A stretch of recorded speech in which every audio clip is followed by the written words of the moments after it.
We inhabit a galaxy known as the Milky Way, which contains hundreds of billions of stars. How did we arrive at this point, and what is our future? These concerns involve galaxies in every aspect. The known universe contains 200 billion galaxies, each of which is unique, immense, and dynamic. Where do galaxies come from? How do they work? What is their future? And how will they die? If you are interested in amazing videos about the universe, be sure to subscribe to our channel to stay updated. This is the Milky Way, our galaxy. Approximately 12 billion years old, the galaxy is a vast disk with enormous spiral arms and a central nucleus. It is only one of countless galaxies in the universe. Galaxies are massive assemblages of stars first and foremost. A typical galaxy could contain 100 billion stars. They are actually stellar nurseries, the locations where stars are formed and perish. The stars in a galaxy are formed in nebulas, which are concentrations of dust and gas. Our galaxy contains billions of stars, many of which have planets and moons orbiting them. But for a very long time, we knew very little about galaxies. A century ago, we believed that the Milky Way was the only galaxy in the universe. In 1924, astronomer Edwin Hubble altered the entire situation. Hubble observed the universe using the most sophisticated telescope available at the time, the 100-inch Hooker on Mount Wilson near Los Angeles.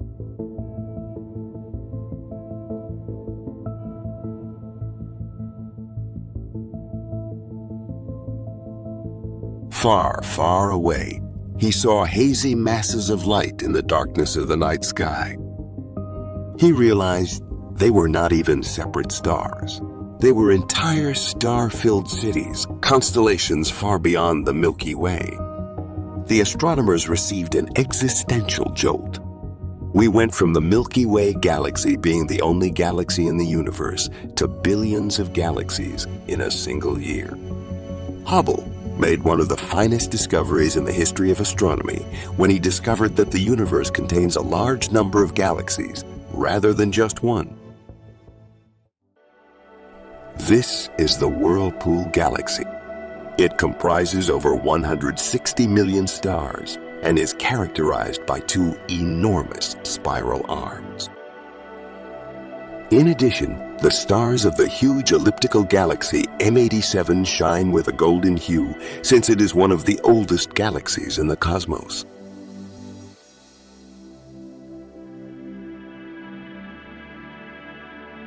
And this is the Sombrero Galaxy. Its massive bright core is surrounded by a cloud of gas and dust. All galaxies are very beautiful. They stand in for the fundamental building block of the cosmos. As they spin across space, they resemble enormous pinwheels. Galaxies are enormous on a grand scale.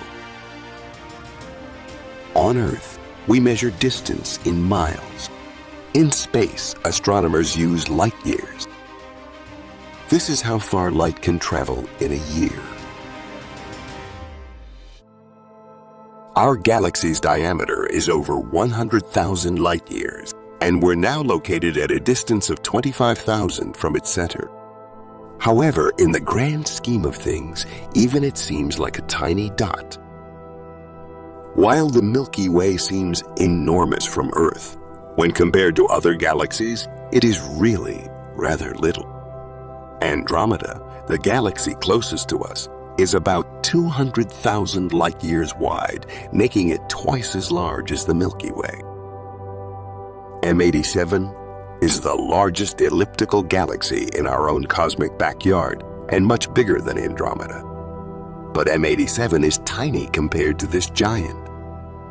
6 million light-years across, IC1011 is the biggest galaxy ever found.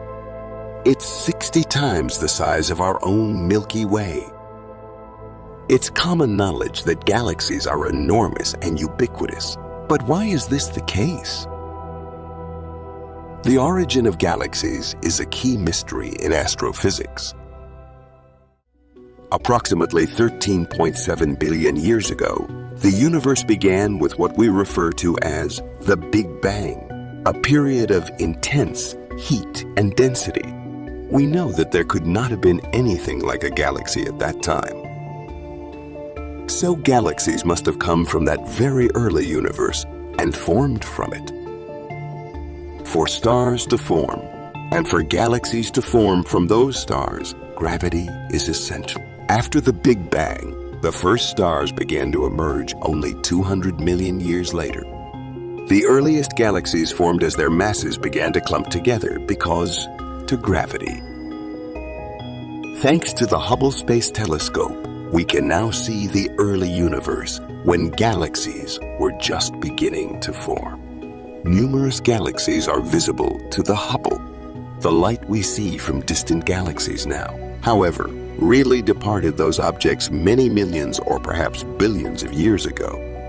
What we see now is the distant past of those galaxies since it took so long for their light to get to us. The Hubble Deep Field reveals a collection of fuzzy dots. They are quite different from the galaxies we see now. We can hardly make out these little specks of light. Those fuzzy patches of light are really millions or billions of stars beginning to combine. The oldest galaxies are represented by these barely visible blotches. They began to take shape around 1 billion years after the Big Bang. However, Hubble's range of visibility ends there. A second sort of telescope, one too large to send into space, is required if we are to travel much farther back in time. Not only can the telescope identify primordial galaxies, but it can also trace their evolution. The evolution of galaxy and galaxy cluster formation may be followed. All the galaxies that have developed since the cosmos was just a few 100,000 years old are leaving their imprints for us to observe. Finally, scientists can begin to answer the question, what did young galaxies look like? Galaxies have evolved from clusters of stars to the complex web of systems we see today, and this process is being seen by astronomers.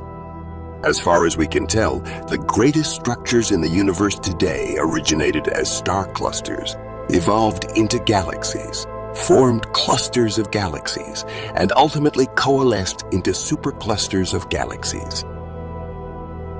There was a lot of stardust, gas, and clumpy structures in the early galaxies.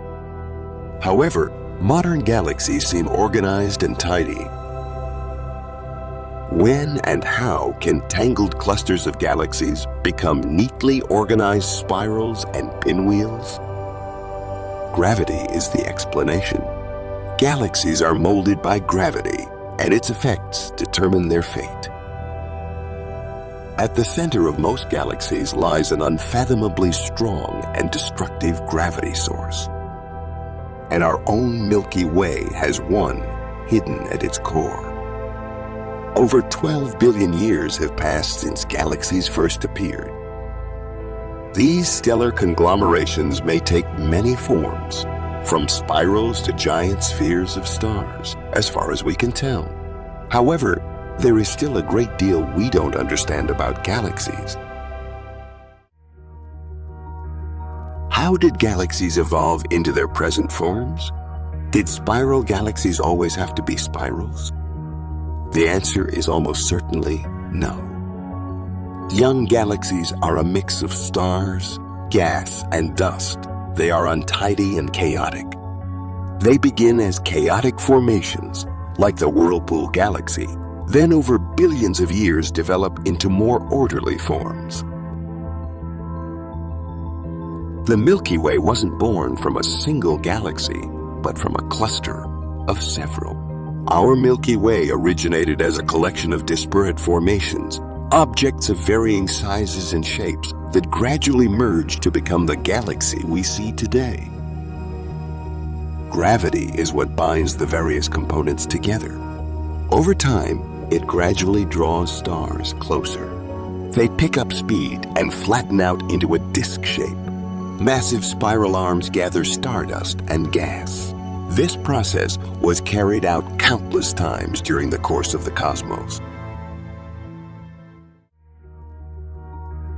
While visually distinct, these galaxies share the fact that they all seem to circle the same central object. For a long time, researchers pondered what might possibly alter a galaxy's behavior. And they found out: a black hole. And not just any kind of black hole, but it's a supermassive black hole. The discovery of extreme amounts of radiation coming from the centers of certain galaxies was the first indication of supermassive black holes. Black holes in these galaxies are eating their surroundings, much like a giant Thanksgiving feast. The gas and stars are the supermassive black hole's dinner. Sometimes black holes consume their food so rapidly that they spew it out into space as beams of pure energy. They refer to it as a quasar. The presence of a quasar indicates the presence of a supermassive black hole at the center of the galaxy. However, what about the Milky Way? There's no quasar here. Does it rule out the existence of a supermassive black hole? Observing the motion of the stars is the key to finding the supermassive black hole in the heart of our Milky Way. Like the planets that circle the sun, the stars also move due of gravity. What we discovered was a bizarre and violent environment. At the center of our galaxy, everything is more extreme. Things move very quickly. The stars will be passing one another at high speeds. It is unlike any other place in the universe. The photographs of the stars in orbit showed a remarkable phenomenon. They had to have been traveling at 1,000,000 miles per hour or more. Only a gigantic black hole has the energy to toss large stars around like that. This curvature was the conclusive evidence for a supermassive black hole at the heart of our galaxy, as it is the black hole's gravity that drives the orbits of these stars. A massive black hole measuring 15 million miles wide sits at the heart of our Milky Way galaxy. So, is there any danger to Earth? We are in absolutely no danger of being sucked into our supermassive black hole. It's simply too far away. In reality, the distance between Earth and the supermassive black hole in the heart of the Milky Way galaxy is 25,000 light years. That's many trillions of miles. For the time being, Earth is secure. Although supermassive black holes are the source of enormous quantities of gravity, they are not strong enough to bind galaxies together. In reality, the rules of physics dictate that galaxies should accelerate away from one another. So what's stopping them?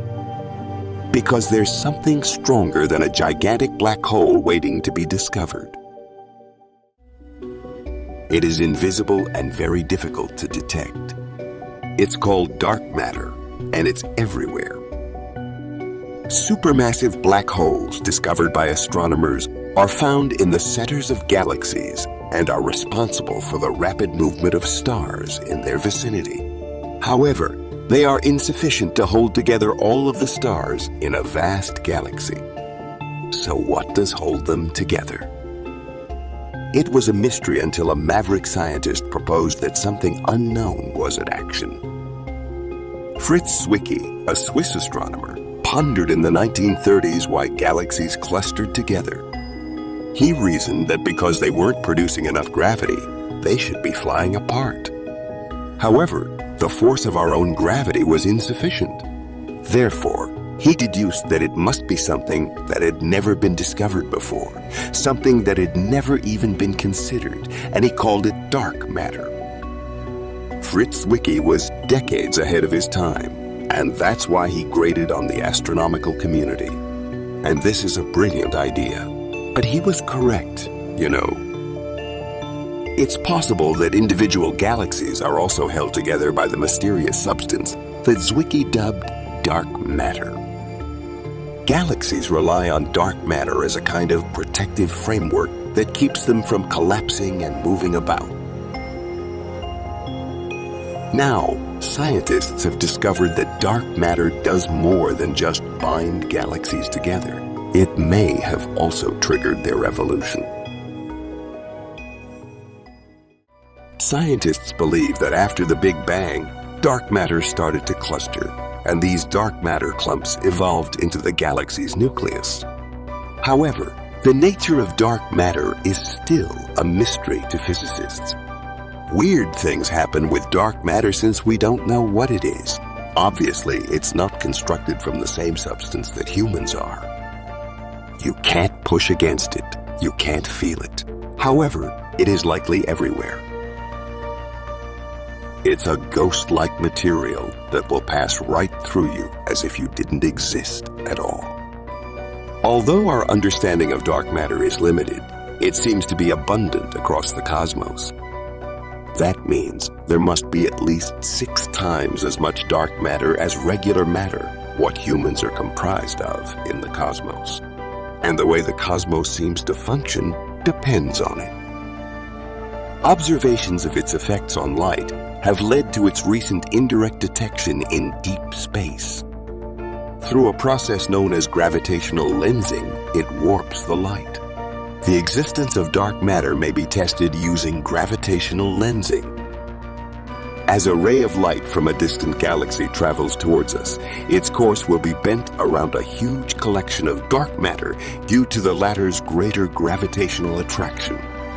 Some distant galaxies indeed seem stretched and warped when seen via the Hubble telescope. The picture distortion is due to the presence of dark matter. We can determine the density of dark matter by carefully examining the forms and degrees of distortion of these galaxies. Now more than ever, the importance of dark matter to the cosmos is undeniable. It's what makes galaxies form and stops them from collapsing. Even though it's invisible and undetectable, dark matter rules the cosmos. These galaxies seem to be completely alone. It's true, they are trillions of miles apart. But actually, they live in groups called clusters. And these clusters of galaxies are linked together in superclusters, containing tens of thousands of galaxies. The Milky Way's place in the cosmos remains a mystery. If you look at the overall image, you'll see that our galaxy is associated with a smaller group of galaxies, including about 30 members in total, and that our galaxy and Andromeda are the 2 largest members of this group. Further observation reveals, however, that our galaxy is embedded inside the Virgo supercluster. Researchers are now making maps of galaxy clusters and superclusters to better understand the cosmos. Galaxies are the immense star empires. The shapes range from enormous balls to intricate spirals. The problem is that they are always evolving. When we stare out into the cosmos, it's easy to assume that our galaxy hasn't changed in eons. It's not. The Milky Way is a dynamic galaxy. Over cosmic eons, its basic nature has been changing. Galaxies don't only evolve, they move as well. And sometimes they run into each other. The 2 galaxies will merge over millions of years when they collide. This kind of collision occurs all the time in the cosmos. Our own Milky Way is no exception. We are on a collision course with the galaxy Andromeda, and that's terrible news for the Milky Way. At a speed of around 250,000 miles per hour, our Milky Way galaxy will collide with Andromeda in about 5 billion to 6 billion years. It's all over for the Milky Way galaxy. If you could look out into space, you'd see the whole Andromeda galaxy hurtling toward us, at a tremendous rate of speed. As the two galaxies interact, they both become more and more disturbed and closer together.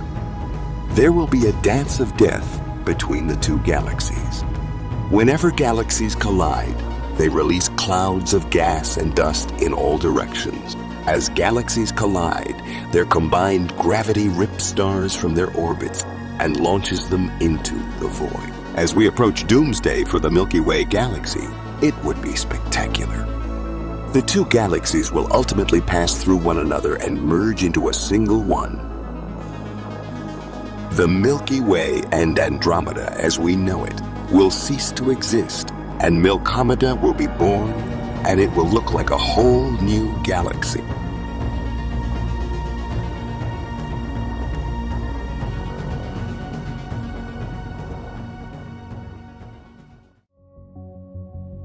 There's no escaping what's going to happen. The question is, what's it mean for planet Earth? We may either be thrown out into outer space when the arms of the Milky Way galaxy are ripped apart, or we could wind up in the stomach of this new galaxy. Stars and planets will be pushed all over the place, so this may well be the end of planet Earth. Galaxies all over the universe will continue to collide. But this age of galactic cannibalism will eventually pass.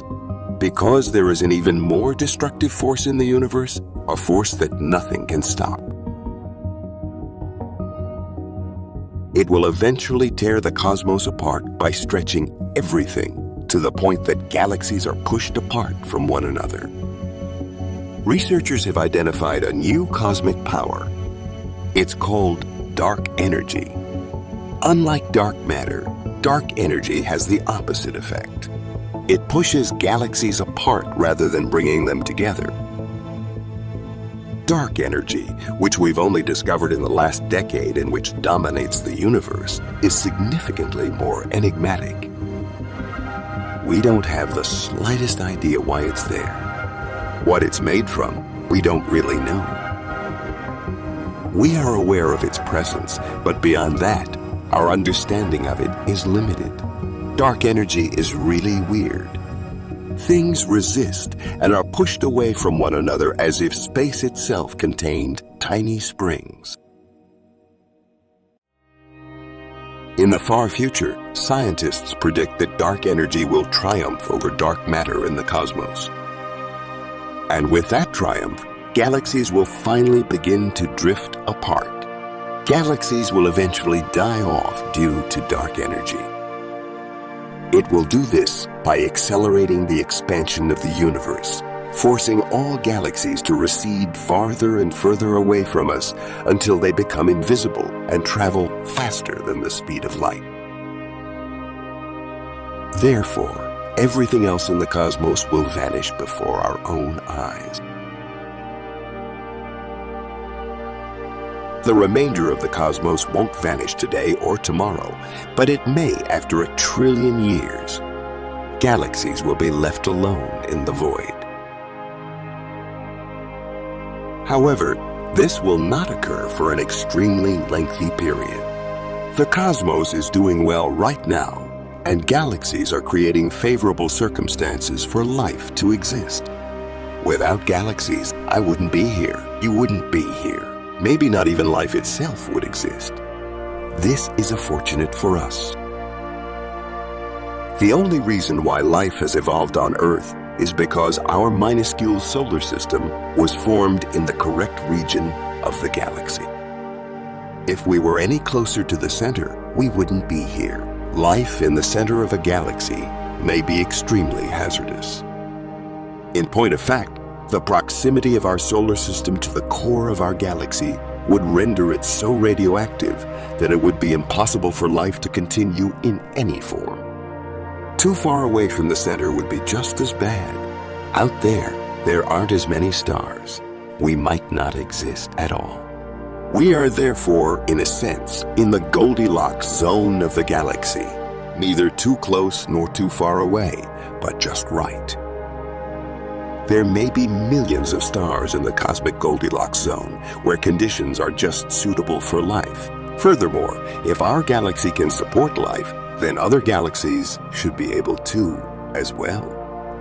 The cosmos is very large, and the really incredible part is that we continue to learn new things about it. Every time we believe we've figured out a solution to an issue, we uncover that it's really part of an even greater one. That's awesome. Our Milky Way galaxy and the galaxies beyond it are rife with mysteries and unanswered questions. Who would have guessed 20 years ago that we would be able to identify the black hole at the center of the galaxy? Who would have predicted 20 years ago that the astronomical community would accept the existence of dark matter and dark energy? We should be astonished to be alive at this particular moment in cosmic history, on this particular planet, on the fringes of this particular galaxy, with the ability to ponder questions and seek answers across the whole cosmos. Galaxies are born, they evolve, they collide, and they die. The Milky Way is a fortunate home for intelligent life. Our fate is intertwined with that of every galaxy. Ultimately, our fate rests in their hands since they are the ones who created us and are shaping our identities.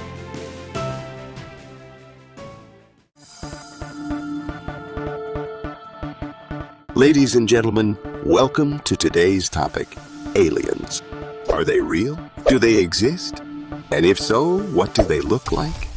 Today, we will dive deep into the topic of aliens, exploring various theories and facts about these mysterious creatures. If you are interested in amazing videos about the universe, be sure to subscribe to our channel to stay updated. Here are a few theories about aliens. Extraterrestrial life exists. This is the theory that life exists elsewhere in the universe, perhaps even within our own solar system. Microbial life could potentially exist on Mars, or some of the moons of Jupiter and Saturn, for example. More complex life forms, such as intelligent civilizations, could also exist on planets orbiting other stars. The Fermi paradox. The Fermi paradox suggests that if intelligent life is common in the universe, why haven't we detected any evidence of it? Some theories suggest that intelligent civilizations tend to self-destruct, while others propose that they are too far away or have no desire to communicate with us. Ancient aliens. This theory suggests that aliens have visited Earth in the past and have influenced human history and culture. Proponents of this theory point to ancient artwork and texts as evidence of alien visitation. UFO sightings. Unidentified flying objects are often cited as evidence of alien visitation. While many sightings can be explained by natural phenomena or human-made objects, some remain unexplained and could potentially be evidence of extraterrestrial visitation. The simulation theory. This theory proposes that our entire reality is a computer simulation created by an advanced civilization. While not specifically about aliens, this theory suggests that the creators of the simulation could potentially be an extraterrestrial civilization. To start with, let's address the most basic question: do aliens exist? Well, according to the Drake equation, which was developed in 1961 by astronomer Frank Drake, the probability of intelligent life existing elsewhere in the universe is high. The equation takes into account factors such as the number of stars in our galaxy, the number of planets that could potentially support life, and the probability of life forming on those planets. Using these factors, the Drake equation estimates that there could be millions of intelligent civilizations in our galaxy alone. But the question remains, have we ever encountered these civilizations? Many people believe that we have, and there are countless stories of alien sightings, abductions, and encounters. However, there is little concrete evidence to support these claims. So, let's explore some of the most popular theories about what aliens might look like. The traditional image of aliens as small, green, big-eyed beings is a product of popular culture. However, it is unlikely that aliens would look anything like this. In fact, it is impossible to predict what aliens might look like, as their appearance would depend on the conditions of the planet they evolved on. For example, if an alien species evolved on a planet with high gravity, they might have shorter, stockier bodies. If they evolved on a planet with a harsh, radiation-filled environment, they might have evolved to be more resilient to radiation. It's also possible that some alien species might not even have bodies as we know them. They might exist as pure energy or as a hive mind collective. But why would aliens visit Earth? There are a few possible reasons. Some scientists speculate that aliens might be interested in our planet because of its unique location in the universe. Earth is in a Goldilocks zone. It's not too hot, not too cold, and has the right conditions for life to thrive. Aliens might be interested in studying our planet to learn more about how life can survive in these conditions. Another reason aliens might visit Earth is to make contact with us. If there are millions of intelligent civilizations in the galaxy, it's possible that some of them are trying to communicate with us. However, if this is the case, they might be communicating in ways that we can't even comprehend. Their methods of communication might be vastly different from ours. So, what should we do if we ever do encounter aliens? Many scientists believe that we should approach any encounter with caution. We should avoid making any sudden movements or aggressive actions, as these might be misinterpreted by the aliens. Instead, we should attempt to communicate in a peaceful and non-threatening manner. If we do make contact with aliens, it could have profound implications for our understanding of the universe. It could challenge our beliefs about our place in the cosmos and force us to confront some of the big questions about life, the universe, and everything.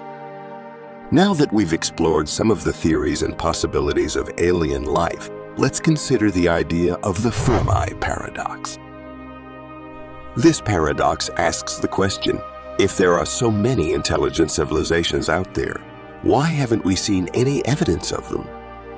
Why haven't we detected any signals or observed any spacecraft from other worlds? One possibility is that advanced civilizations tend to self-destruct.